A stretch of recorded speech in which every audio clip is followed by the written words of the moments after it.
Selamat pagi para netizen dimanapun kita berada, salam inspirasi bagi kita semua ya.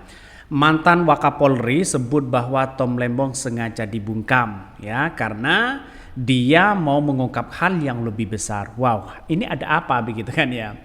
Saya menganggap bahwa apa yang kemudian menjadi trending hari ini soal Tom Lembong begitu kan ya. Padahal ya ini tidak ada bukti sama sekali sebenarnya apa yang kemudian ya fee yang dilakukan oleh Tom Lembong ini tidak ada begitu kan.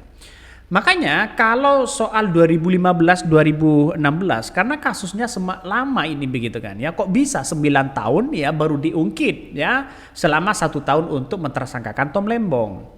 Padahal Tom Lembong ini ya mengimpor gula mentah ya di situ begitu kan ya, tidak lewat BUMN ya, lewat swasta di situ begitu, sehingga ini yang menjadi permasalahan. Makanya kalau tidak ada fee yang diterima oleh Tom Lembong, ini kan bukan soal korupsi tapi soal masalah regulator. Dan regulator itu tidak bisa dijadikan tersangka begitu kan ya. Ini kesalahan administratif saja. Maka kemudian kalau ada kerugian negara 400 miliar, maka yang jelas-jelas di situ secara detail kerugiannya yang mana? Apakah karena BUMN tidak dapat keuntungan, hanya didapatkan oleh swasta, maka inilah yang kemudian dijadikan sebagai yang dijadikan sebagai kerugian besar. Apakah seperti itu begitu kan? Orang-orang akan melihat karena menjadi simpang siur begitu kan ya. Dan yang dipersidangkan kemarin 10 jam yang lalu begitu kan ya, maka Tom Lembong diperiksa terus kemudian masalah soal-soal surat karena ini soal 9 tahun begitu kan, artinya sudah banyak yang lupa. Makanya dengan adanya di sini ada yang mengatakan sengaja Tom Lembong ini dibungkam ya karena menjadi akan mengungkap hal yang lebih besar dan katanya begitu kan ya. Makanya netizen di situ sekarang ini ramai-ramai mengkritik ya Kejagung di situ begitu. Ini mantan ex Wakapolri begitu kan ya buka buka suara ya di balik rekayasa di balik kasus Tom Lembong ya, kuasa hukum dari politik. Nih, saksikan dari YouTube Abraham Samad. Coba kita baca komentar netizen. Bongkar Pak. Kejahatan APH merekayasa kasus Tom Lembong harus diungkap ya, merusak hukum dan kewarasan rakyat. Jika ada kasus yang disebut rekayasa, maka kasus itu adalah orang yang dikasuskan tapi menang di peradilan seperti Budi Gunawan dan Edi termasuk Ilham Arif ya Sirajuddin meski akhirnya tetap dipidana, tapi intinya adalah tidak cukup bukti tapi sudah ditersangkakan. Ya tidak bisa. Artinya apa? Artinya orang itu begitu kan ya tidak bisa dijadikan tersangka kalau tidak ada kerugian negara. Karena masalah soal kesalahan administrasi ya atau kesalahan regulator atau regulasi atau kebijakan, maka itu yang seharusnya kena sanksi begitu kan ya. Yang kena sanksi itu biasanya orang yang menjabat sekarang begitu. Dan bahkan yang diimpor oleh Tom Lembong ini kan hanya 5 ribu ton begitu kan ya, dibandingkan dengan yang lain begitu. Makanya saya pribadi begitu biar ini tidak menjadi bola liar kasus-kasus seperti ini, seharusnya Kejagung panggil ya menteri-menteri untuk menjadi saksi baik sesudahnya dan sebelumnya, biar tidak menjadi bola liar begitu kan, sehingga yang disalahkan ini banyak, tidak hanya Kejagung ya, bahkan kepemerintahan seorang Prabowo bisa saja disalahkan. Akibatnya apa? Akibatnya dianggap tidak transparansi ya. Ini jika ada kasus yang disebut rekayasa, maka kasus itu adalah orang yang ditersangkakan. Lucu sekaligus kasihan kalau dilihat manusia-manusia ini keluar-keluar dan nguik-nguik sekarang. Pengen hati jadi pejabat selamanya. Tapi apa daya ya. Kemampuan tak punya sehingga jabatan itu digantikan oleh orang lain. Ini komentar-komentar dari netizen begitu kan. Banyak sekali pro dan kontra. Tapi saya melihat begini ya. Kalau memang ada dugaan-dugaan kasus kepada Tom Lembong begitu kan ya, dapat fee, ada kerugian besar ya, maka silakan diproses secara hukum begitu. Tapi kalau tidak ada, Tom Lembong tidak mendapatkan apa-apa, ya saya kira tidak bisa untuk jadikan tersangka juga begitu kan. Kenapa? Yang menikmati di situ adalah masalah 8 perusahaan. 8 perusahaan itu sudah